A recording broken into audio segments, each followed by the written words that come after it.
주시는 하나님의 말씀은 구약성경 레위기 12장 1절에서 8절까지 말씀입니다.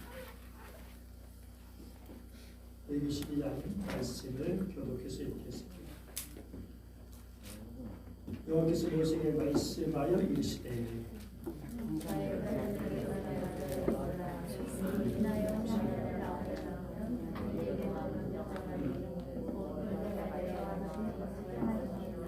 여덟째 날에는 그 아이의 포피를 낼 것이요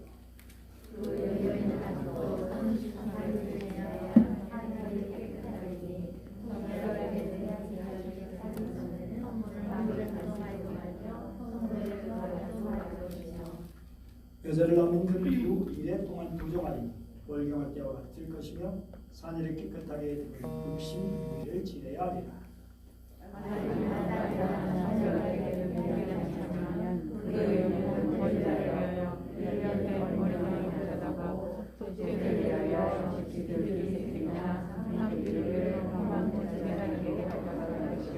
제사는 그것을 여호와 앞에 드려서 그 여인을 위하여 속죄하지 그리하면 사내를 깨끗하리라. 이는 아들이나 딸을 생산한 여인에게 대한 규례니라. 그 여인이 여호와를 같이 내 힘이 지치지 아니하면 30일이나 아이나 그들이 지키는 가져가라. 하나는 그들로 하나는 속죄제물로 삼을 것이요 제사는 그를 위하여 속죄하지 그가 정결하리라. 아멘. 지난주 구약의 5대 제사를 말씀 드렸습니다. 제일 먼저 번제가 있고 그리고 속죄, 소제, 그리고 화목제, 또한 이 화목제는 우리 주님께서 우리를 위해서 화목제물이 되어 주셨죠. 그리고 속건제가 있고 그리고 속죄제가 있습니다. 이러한 제사는 다름 아닌 성막에서 나중에는 물론 성전에서 드려졌습니다. 광야에서 이스라엘 백성들이 이렇게 천막 그러나 주님이 임재하시고 주님을 만나는 주님께 제사는 예배드리는 그러한 곳이기 때문에 거룩한 천막, 성막이라 그것도 만남의 장막이라고 했죠. 이 안에 중심적인 부분 바로 성소가 있죠. 성소에는 바로 이렇게 떡상과 그리고 이렇게 등대 그리고 분향단이 있는 것을 볼 수 있습니다. 그리고 가장 중요한 장소인 지극히 거룩한 성소라고 하는 지성소가 있습니다. 이 지성소에는 바로 법궤가 있죠. 그리고 법궤 그 뚜껑이 다름 아닌 은혜의 장소라고 하는 시은좌라고 그렇게 말하기도 하고 속죄소라고 말하기도 합니다. 어쨌든 간에 하나님께서 이런 성막과 그 제사 제도를 주심을 통해서 그렇게 이스라엘 백성들을 만나주시고 그들과 교제하시고 그들을 새롭게 하시고 그들에게 은혜와 복을 주시는 그런 귀한 일을 이렇게 하셨던 것을 볼 수 있습니다. 그래서 우리는 이러한 제사 제도를 묵상하면서 우리 마음의 성소를 지은 뒤에 영과 진리로 예배하는 주의 백성들이 되어야 할 것입니다. 그런데 레위기를 보면 정한 짐승과 부정한 짐승이 나오고 또 피병과 유출병 같은 그런 이야기도 나오는 걸 볼 수 있습니다. 그런데 여러분 제일 먼저 이렇게 먹지 말라고 부정하다고 제일 먼저 언급된 짐승이 누구일까요? 무엇일까요? 네? 11장 4절에 제일 먼저 부정한 짐승을 얘기하는데 먹지 말아야 할 짐승을 얘기하는데 그 첫 번째가 뭐예요? 낙타입니다. 낙타는 새김질을 하되 굽이 갈라지지 않았으므로 너에게 부정하다. 그리고 제일 마지막은 무엇일까요? 레위기 11장 19절 뭐가 나오죠? 맨 마지막에 밥지가 나옵니다. 여러분 생각해 보세요. 여러분 낙타와 밥지 뭐 생각나는 게 없습니까? 메르시의 원인이 어디 있었죠? 낙타에 있었고요. 자, 그러면 코로나의 원인은 어디 있다고 하죠? 1차적으로 코로나 제일 먼저 숙주가 생긴 것이 어디라고 하죠? 박쥐라고. 정말 생생한 이런 질병이 있습니다. 그 박쥐 그리고 낙타 이런 것들이 그냥 우연일까 그런 생각도 해봅니다. 그리고 피부병으로부터 각종 전염성 짙은 병을 막기 위한 격리 규정도 세세하게 적혀 있습니다. 이것이 아무리 오래전의 기록일지라도 하나님의 말씀인 것이 분명합니다. 예수님께서 오신 후에 우리는 율법에서 자유로워졌지만 그 본질만큼은 잊어서는 안 되는 것이죠. 예수님이 말씀하셨습니다. 내가 율법이나 손자를 폐하러 온 줄로 생각하지 말라. 폐하러 온 것이 아니라 완전하게 하려 합니다. 없애시는 것이 아니라 완전하게 하신 그 뜻을 온전히 드러내십니다. 그래서 정말 율법을 통해서 하나님 뜻이 무엇인가를 새롭게 알게 해주십니다. 여러분 유대인의 가정에서 5살 때부터 자녀에게 오경을 가르치죠. 창세기부터 신명기까지 가르치는데 제일 먼저 읽히는 책은 어느 책일까요? 제일 먼저 어느 책을 읽힐까요? 창세기일까요? 신명기일까요? 다름 아니라 레위기입니다. 그 딱딱한 그 어려운 레위기를 제일 먼저 읽히죠. 그 이유가 뭘까요? 먼저 하나님의 거룩하심을 알고 거룩한 본질로 믿음의 바탕을 놓아야 하기 때문에 그렇습니다. 우리가 레위기를 읽으면 거룩한 본질을 알게 돼요. 거룩의 본질, 우리가 어떻게 살아야 되는가를 하나님의 뜻이 무엇인가, 하나님 마음이 어떤가를 알게 되죠. 제사의 본질은 헌신적인 일, 음식의 본질은 거룩을 구별하는 거룩한 구별, 정결의 본질은 도덕적인 순결, 제사과 성전의 본질은 예수 그리스도이시라는 것을 깨닫게 되는 것이죠. 레위기 전체의 주제가 무엇일까요? 레위기 11장 44절 같이 한번 읽어볼까요? 시작. 나는 여호와 너희 하나님이라. 내가 거룩하니 너희도 몸을 구별하여 거룩하게 하고 땅에 있는 길 짐승과 말미암아 스스로 거룩하지 말라. 45절. 나는 너의 하나님이 되고 너를 애굽 땅에서 인도해낸 여호와라. 내가 거룩하니 너희도 거룩할지니라. 거룩하나 구별되라. 다르게 살아라. 뭔가 좀 다르게.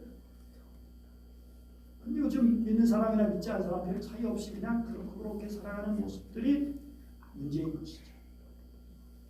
우리가 어떻게 그렇게 거룩하게 살아가는가? 11장 44절 보면 너희도 몸을 구별하여 구별해서 다시 말해서 세상전을 따르지 않고 스스로 성결하게 되어야 한다는 사실입니다. 우리가 코로나 사태를 통해서 예배 드리는 것, 음식 먹는 것, 정결한 것, 격려하는 것, 예배 나와서 예배를 드리는 것이 얼마나 중요한 것인가를 직접 배우고 경험하고 있잖아요. 거룩하고 위한 기나긴 학습 기간이다 라고 볼 수 있는 거죠. 오늘은 어버이 주일입니다. 우리는 어머니에게서 출생해서 그 사랑을 받고 자랍니다. 물론 간혹 불행한 사람들 있죠. 버림받고 부모에게 버림받고 정말 그런 특별한 경우가 없지 않아 있어 너무 안타까운 일이지만 그러나 거의 대부분 정말 부모의 그 희생적인 사랑을 전하고 자라게 되는 거죠. 그리고 어머니에게 믿음까지도 물려받았던 너무 귀한 일이죠. 그런데 레위기 12장을 보면 아이를 낳은 어머니에 대한 규례가 나오는데 이 말씀을 읽으면 몇 가지 의문이 생겨요. 그게 뭐냐? 아이를 낳은 산모가 부정하다고 말씀하는 거예요. 깨끗하지 못하다는 거예요. 이게 무슨 의미일까요? 어떻게 아일라 어머니가 깨끗하지 못한 것입니다. 물론 이건 도덕적으로 깨끗하지 못하는 얘기가 아니고요. 종교적으로 깨끗하지 못하다. 라는 그런 의미가 들어있는데, 사실 우리는 아이가 태어나면 기뻐하고 감사하고 축하하는 게 기본이죠. 창세기 21장 25년 만에 하나님의 약속이 성취됐죠. 말씀하신 대로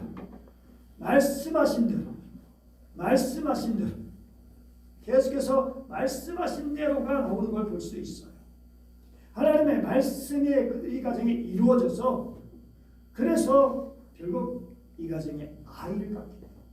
아브라함 100살에 사라가 90살에 도저히 불가능한, 아니 몸이 건강하고 월경이 생리가 끊어지지 않았을 때도 아기를 낳지 못했던 이 가정이었어요.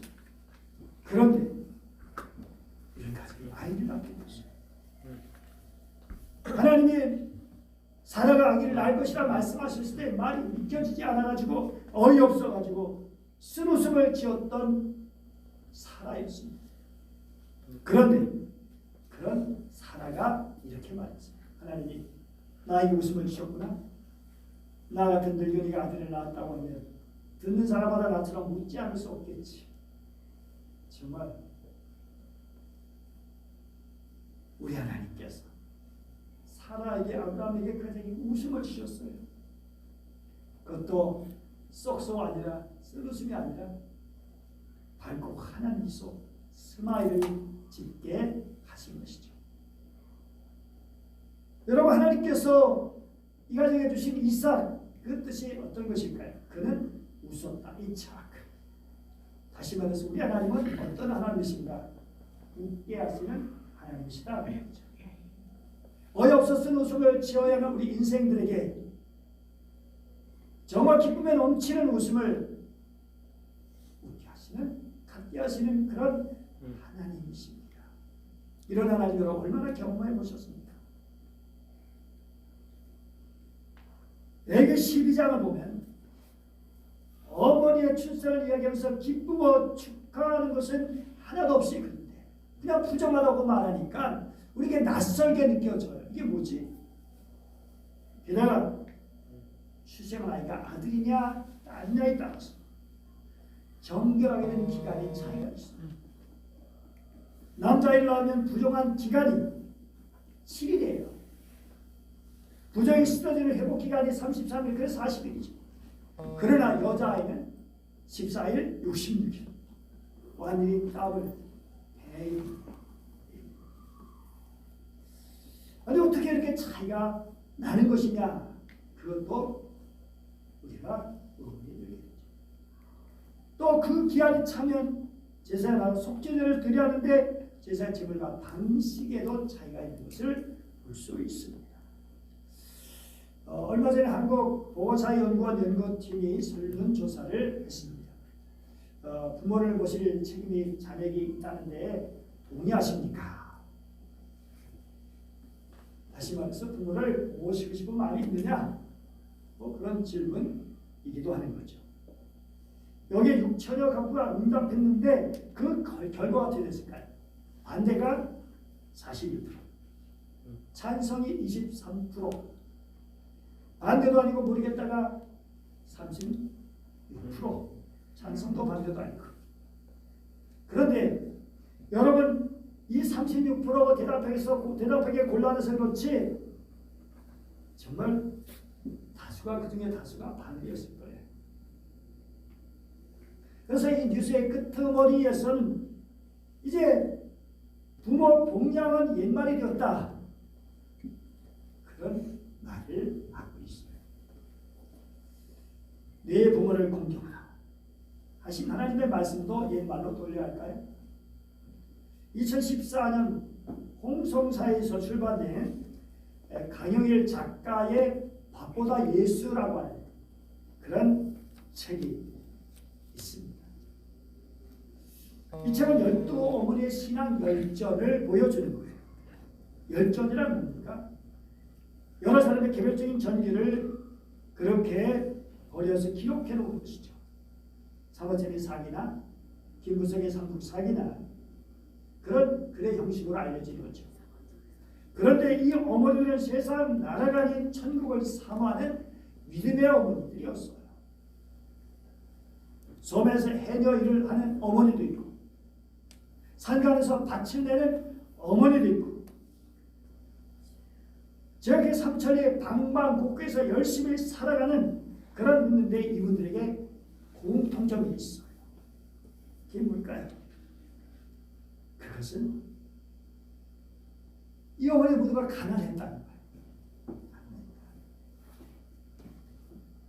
일찍 결혼해서 들어간 시대는 친정보다 더 가난하고 거기에다가 예수 믿는다는 이유로 박해까지 받았어요. 그러나 직한 하나님의 사랑과 자녀 사랑으로 그 어려움을 이겨냈다는 거죠. 이 어머니들은 새벽 기도할 때 종을 종지기가 많아 교역자를 헌신적으로 섬겼고 기도에 힘쓰고 성령에 이끌리는 생활을 했고 이런 어머들이 있어서 우리나라는 빈곤에서 벗어났고 교회가 세워질 수 있었다는 것. 천국을 소유할 이 열전의 주인공들은 자녀들 주님 안에서 잘 길러내고도 결코 자신을 드러내지 않았던 항상 겸손하고 하나님 앞에서는 죄수라는 모습을 보였던 어머니들이었습니다. 믿음의 어머니들은 하나님께 구별된 모습으로 살면서 죄인 같은 마음을 가지고 늘 부족한 마음을 가지고 그렇게 살았던 거죠. 비록 책에 기록되지는 못했지만 오늘 특히 우리 어머니들 각자 자녀들에게 감동을 주는 것은 내 한 가지입니다. 모두가 자신을 희생하고 우리 자녀들을 돌봐주시고 그 은혜와 사랑 어느 부모가 다르겠습니까? 그러므로 정말 그런 분들이 아직까지 살아계시다면 그 어머니를 위로하고 공경하고 천국에 가시는 날까지 잘 받들어 모시는 것은 당연한 일입니다. 우리 하나님께서 우리에게 이런 명령과 약속을 주셨죠.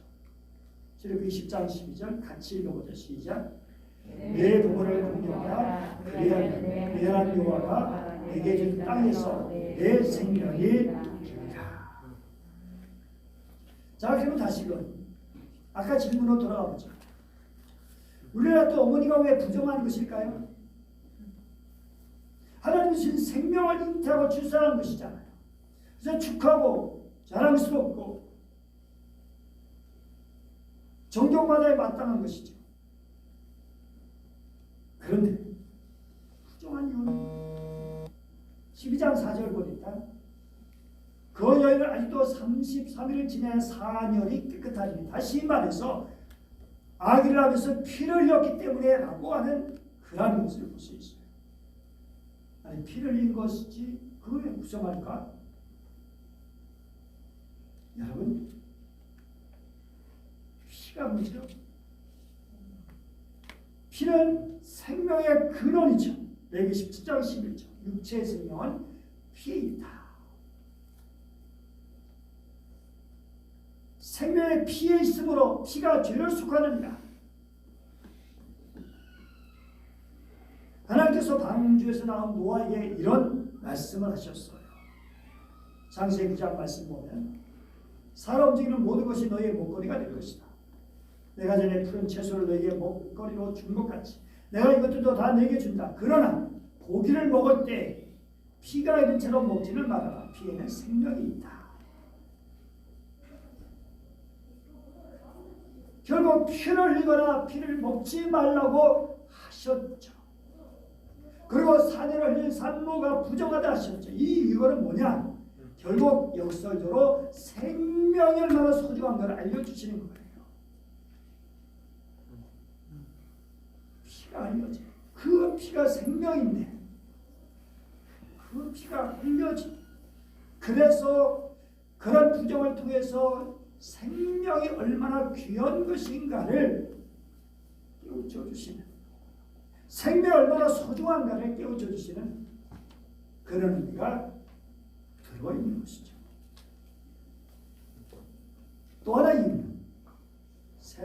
여러분이 죄의 유전을 갖고 태어나기 때문에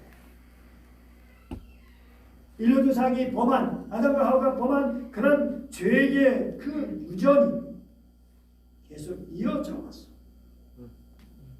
그래서 출산의 그 기쁨과 감격 속에서도 죄의 부정함을 늘 깨닫고 있어야 했다라는 사실이죠. 다윗은 이렇게 고백했어요. 10편 51편 5절 보니까 내가 죄악 중에 출생하였으니 어머니가 죄 중에서 나를 잉태하였나이다. 우리는 죄 중에서 태어난 인생이라는 사실이죠. 그러면 출생 아이가 아들인가 딸인가에 따라서 왜 차별이 있는가라는 거죠. 왜 정결하는 기간이 다른가라는 거죠.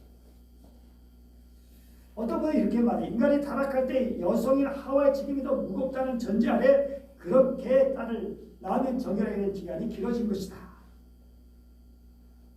또 딸을 출산할 때 산열과 유출이 더 심하기 때문에 그런 것이다. 글쎄 모르겠어요. 거기는 잘 동의가 안 되지만 근데 분명한 것은 이거죠. 바로 산모의 건강을 위해서죠. 산모를 위한 하나님의 지극한 배려가 있다는 사실입니다. 우리 하나님의 특징은 헤세드인데 헤세드라는 말 자체가 뭐 인애, 자비, 인자 여러 가지 뜻이지만 가장 근본적인 뜻은 친절이라는 뜻이에요. 배려라고 하는 뜻이에요. 하나님은 친절하신 하나님이고 우리 하나님은 배려하시는 하나님이시다. 자, 우선 이렇게 정결 기간을 주심을 통해서 아들이나 딸에게 아들이나 딸이나 관계없이 어머니에게는 충분한 휴식이 필요하다는 거예요. 옛날에 우리는 어땠습니까? 옛날 우리 어머니들은요, 아기 낳고 얼마 있으면 바로 일 갔어요. 옛날에 수술한 것도 아니고 순산하고 그렇기 때문에 거기다 뭐 다죠. 옛날에 이렇게 수술과 있었어요. 오래전. 아기 낳고 며칠 아니 어떻게 그러면 바로 막 일 가기도 하고. 야, 세상에 이런 게 어디 있습니까? 아니 그 못하게 해줘. 쉬게 만들어줘야죠. 그런데 그런 근거가 없었어요. 그렇게 쉬도록 하는 법적인 근거가 없었잖아요. 그런데 성경은 분명히 정결케 된 기간을 통해서 그렇게 부모를 쉴 수 있도록 보장해 주신 거예요. 아들이 딸이가 차이가 있는 뭐냐? 남녀 차별이 아니죠. 그런데 고대 사회에 아들이라는 딸을 낳은 것에 대해서 심지어 부담이 있죠. 우리 병원에 계신 최 집사님도 그 부담이 얼마나 심했을까요? 딸 7. 정말 평생에 그 부담이 심할 거예요. 그래서 죄인이라고. 죄인도 몰아버렸죠. 아들을 못 낳습니다. 그 죄가 된 일인가요? 아니잖아요. 그런데 옛날에 그랬다니까요. 그런데 얼마나 마음속에 부담이 컸겠어요. 하나님 걸어가시고 마음까지 쉬라고 하시는 그런 의미가 들어있기도 하는지. 결국 하나님은 차별이나 편애를 하지 않으시죠. 주님 안에는 남자나 여자나 종이나 자인이나 그 누구도 다 하나인 것입니다.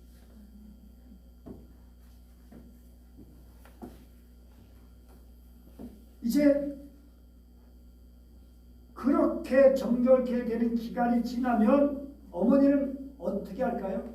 어머니는 속죄의 제사를 드리기 위해서 성소에 나가죠. 그 아이를 안고. 근데 제사 앞에 나갈 때 제물이 있어야 되잖아요. 이때 번제물 뭐죠? 번제를 일련된 어린 양을 가져가. 속죄제를 집비둘기 새끼나 산비둘기를 이제 해방군 제사장에게로 가져가라고 말씀하셨죠. 그러면 이렇게 제사를 드려야지 가서 제사를 만나고 제물을 들고 하나님 앞에 번제와 속죄들을 드릴 때 어떤 기도를 드렸을까요? 어머니는 그 기도문이 성경에 기록되지는 않지만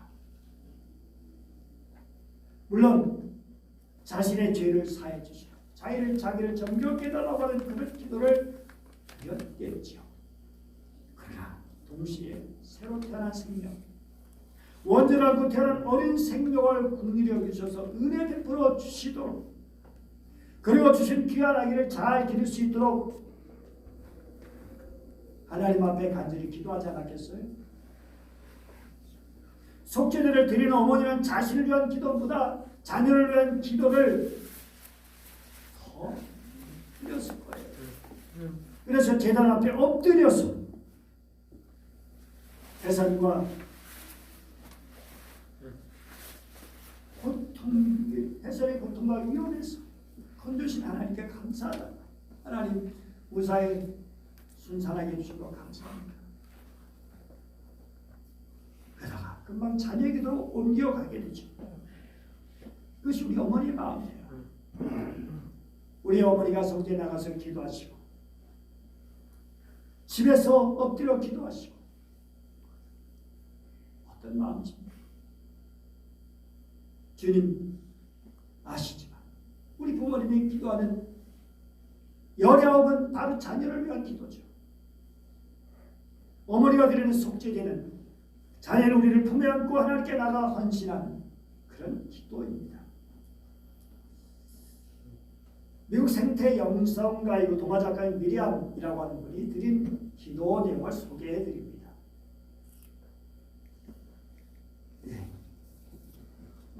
엄마의 자신을 주님께 바치는 기도. 주님, 제 아들에게, 제 아이들에게 현명하고 선량한 어미가 되게 해주십시오.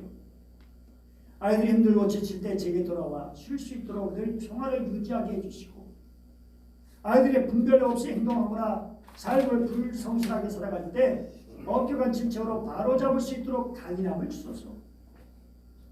저는 실행하지도 않는 것들을 말로만 가르치지 않게 해주시고, 제가 원하고 이루기를 바라는 바를 밀어붙여가지고 아이들의 꿈을 짓밟지 않도록 해주시옵소서. 가족들에게는 평온함과 따뜻한 애정, 분별에는 행동으로 울타리가 되게 하시고, 이웃들에게 나눌 수 있는, 용서를 청할 수 있는 진실한 사람이 되게 해주시옵소서. 주님, 제 가족만 감사하며 친지들의 아픔을 모른 척하지 않고 그들의 기쁨을 질투하지 않으며 모두와 세상을 뛰어날 수 있는 폭넓은 어미가 되게 주옵소서. 그래서 그거를 닮아서 우리의 자녀들이 그렇게 살기를 원하는 마음이죠. 세상에 태어나서 맨 처음으로 배우는 말이 뭐죠? 또 세상을 떠나면서 마지막으로 하고 싶은 말이 뭐죠? 엄마라고 하는, 물론 우리는 또 이생 갈 때는 하나님 아버지를 부르죠. 어린 양을 바칠 수 없는 가정은 어떻게 하냐 문제죠. 어린 양을 번제로 드리라고 했는데 어린 양 드릴 수 없는 집도 있었어요. 그러면 하나님 그걸 모르실까요? 그렇지. 그것 때문에 그렇게 제대로 드리지 못하면 안 되지. 그래서 8절에서 이렇게 말씀하셔요. 그 여인이 어린 양을 바치기에 힘이 미치지 못하면 산비둘기 두 마리나 집비둘기 새끼 2마리를 가져다가 하나는 번제물로 하나는 속죄제물로 삼을 것이요 세상은 그를 위하여 속죄할지니 그가 정결하리라. 이거 비둘기 잡는 수고만 하면 되는 거잖아요. 이거 뭐 어떻게 특별히 돈이 드는 것도 아니잖아요. 하나님께서 그렇게 가난한 정밀 내 사람들을 위해서 그런 배려해 주신 걸 볼 수 있죠. 그런데 우리 예수님 어떻게 하셨죠? 누가복음 2장 22절 모세 법도를 정결내시기의 날이 차례 아기를 데리고 예루살렘 여기 아기는 예수님이죠. 이는 주의 율법에 쓴바 첫 해에 첫날 남자마다 주의 거룩한 자라 아니라 아니대로 아기를 죽게 드리고 또 주의 율법에 말씀하신 대로 산비둘기 한 쌍이나 혹은 어린 집비둘기들로 제사하려 합니다. 결국 예수님의 가정이 가난했다라는 걸 알 수 있어요.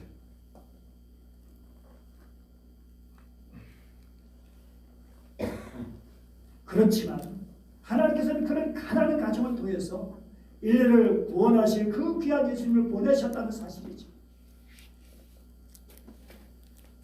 가난한 주님은 약자들, 가난한 자들을 멸시하지 않으시고 그들을 귀히 여기시고 그들을 세워주시는 하나님이십니다.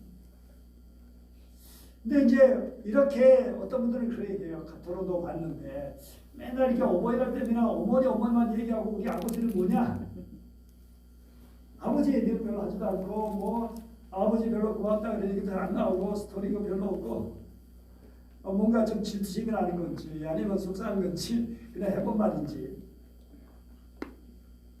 자, 그런데 그 밥보다 예수 아까 그 책에서도 10전의 주인공 나오는데 아버지 한 분 나와요. 어머니가 11분이래요. 아버지 한 분이고. 그런데 여러분 말로나 행동으로 표현할 수 없는 뜨거운 자녀 사랑이 아버지에게 어찌 없겠어요? 레위기에서 보면 아버지의 모습을 볼 수가 있는데요. 아론을 통해서요. 레위기 10장 보면 아론의 두 아들이 갑자기 죽임을 당해요. 그것도 하나님께 제사로서. 하나님 명령하신 다른 분을 담아 분양하다가 불이 하나님 앞에서 나와가지고 그들을 삼킴에 그들이 요 앞에서 죽었어요. 야, 이 여러분 어떨까요? 갑자기 눈앞에서 두 아들이 죽어버립니다. 그것도 하나님께 제사 예배드린다.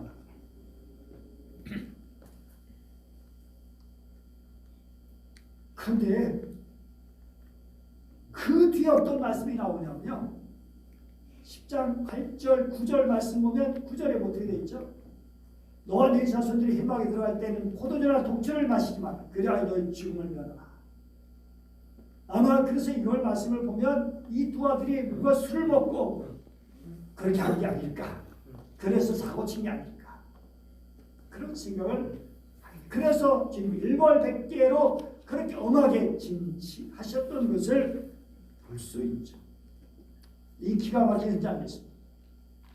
아론은 두 아들의 죽음을 보면서 슬픔을 나타내지도 못한 채 잠잠하게 있었어요.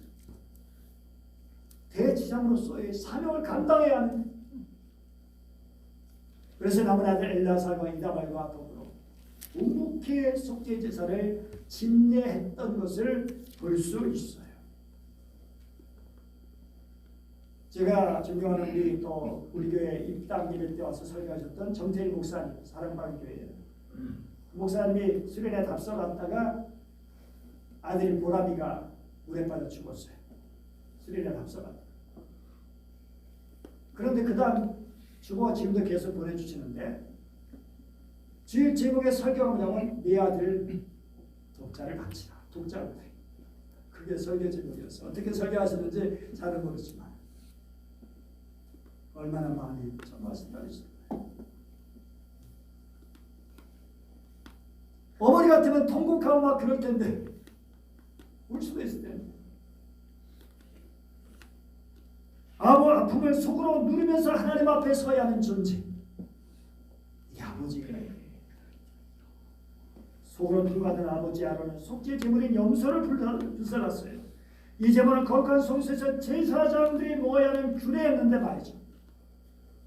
그러니까 모세가 이걸 보고 화를 냈어요. 아니 어떻게 하나님 앞에서 이렇게 먹어야 되는 걸 왜 그걸 다 불살라 버렸냐? 아주 냉정하게 지적했어요.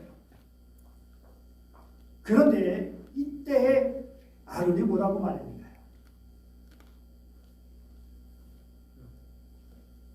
뒤에 이렇게 말씀 보면 19절에서 이렇게 보십시오. 오늘 내 아들이 속죄를 받으려고 주님 앞에 속죄제물과 번제를 바쳤습니다. 그런데 이런 참혹한 일이 오늘 나에게 닥쳤습니다. 그럼 내가 무슨 염치로 오늘 그들이 바친 속죄제물을 먹는단 말이오. 내가 그들의 제물로 바친 고기를 먹으면 주님께서 정말 좋게 보아주시라고 생각하시느냐. 모세가 자기 동생이지만 그다음 지도자이기 때문에 어쨌든 이 아론의 마음을 담은 그런 말이었어요. 그래서 모세도 그걸 하나님도 당연히 인정하셨죠. 규례가 있었지만 그러나 이 아론의 마음을 먼저 받아주신 거죠. 그 속에 도사린 아픔과 슬픔을 헤아려 주신 것이죠. 사랑하는 여러분, 부모는 자녀가 될 때부터 시작했습니다. 자녀가 살아오면서 정말 이 아이가 잘못되지 않을까를 생각하고 그 아이가 바르게 되죠. 욥기에 보니까 욥은 잔치를 베풀고 나서 혹시 우리 아이들이 죄를 마음으로 하나님을 욕되게 했을까? 그래가지고 불러다가 번제를 드렸다고 해요. 자녀가 성결하게 되기를 원합니다. 사랑하는 여러분, 이제 우리가 다음 세대 신앙과 성결을 위해서 속죄제를 드리는 기도를 드리는 부모가 되어야 할 것입니다. 우리 아들이 성결을 위해서, 우리 아들이 믿음으로 자라도록. 마지막으로 영상 하나 보여드리도록 하겠습니다.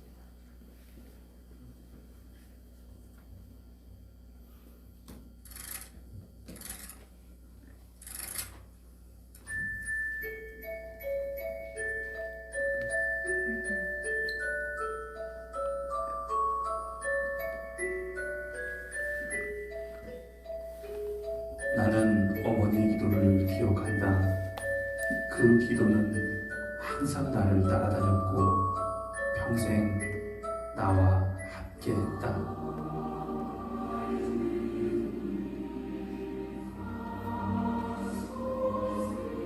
하나님, 9살 난 아들에게 물려줄 것이 이 낡은 성경밖에 없습니다.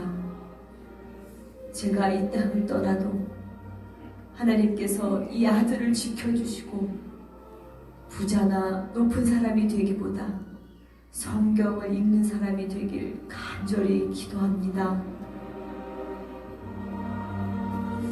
오 주여, 19명의 아이들을 낳고 돌보는 매일이 분주하고 지치지만 부엌에서 하루 1시간 주 앞에 기도하는 이 시간이 우리 아이들에게 줄 수 있는 가장 큰 축복이 되게 하시길 간절히 기도합니다.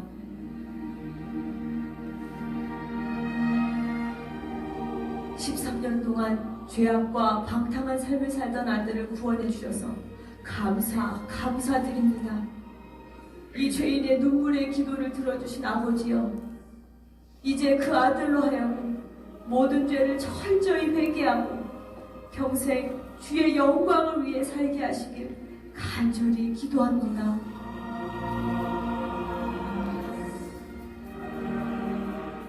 오 하나님, 저 혼자 어린 구남매를 키우는 것은 불가능하오니 도와주시옵소서.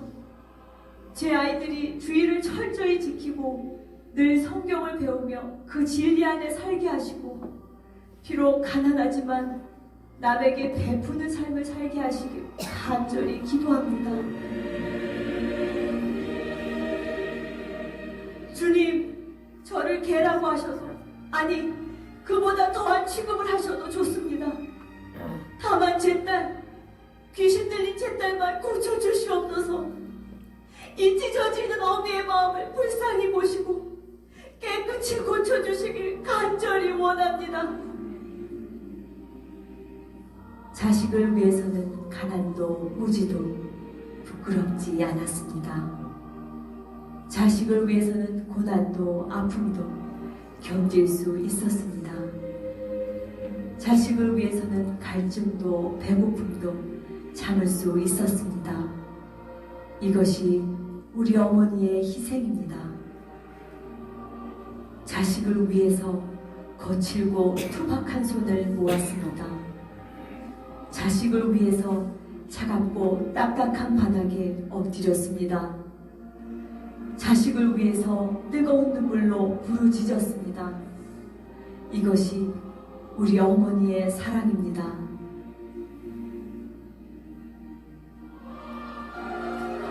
오늘 우리에게 기도하는 어머니를 주신 하나님께 감사드립니다. 어머니를 통해 하나님의 완전한 사랑과 희생을 알게 하셔서 감사드립니다. 주여, 어머니들의 믿음을 본받아 우리도 자녀를 위해 눈물로 기도하는 어머니가 되게 하시옵소서. 주여, 우리 평생에 기도의 유산, 말씀의 유산을 물려주는 믿음의 어머니가 되게 하시옵소서. 눈물로 기도하는 어머니의 자녀는 망하지 않습니다. 어머니의 기도는 자녀를 변화시킵니다. 기도하면 됩니다.